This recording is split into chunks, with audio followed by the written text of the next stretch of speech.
আসসালামু আলাইকুম। Hello everyone, কি অবস্থা সবার? আশা করি সবাই ভালো আছেন। আলহামদুলিল্লাহ আমিও ভালো আছি।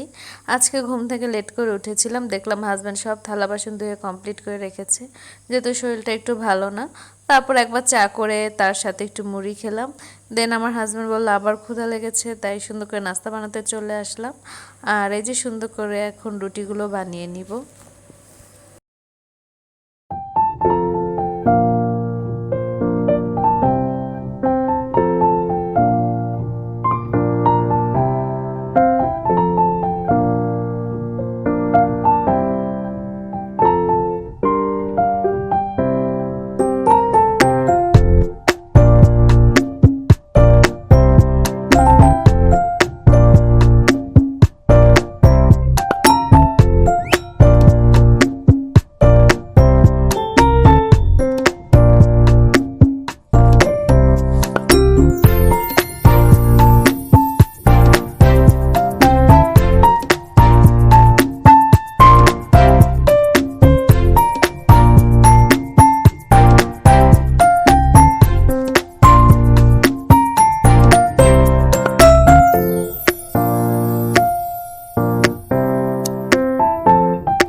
নাস্তা কমপ্লিট করে বেডরুমটা গুছিয়ে চলে আসলাম পাশের রুমে। তো গতকালকে অনেকগুলো জামা কাপড় ধুয়ে রেখেছিলাম, তো সেগুলোই সব বারান্দা থেকে কালেক্ট করে এখন সুন্দর করে ভাঁজ করে নিচ্ছি।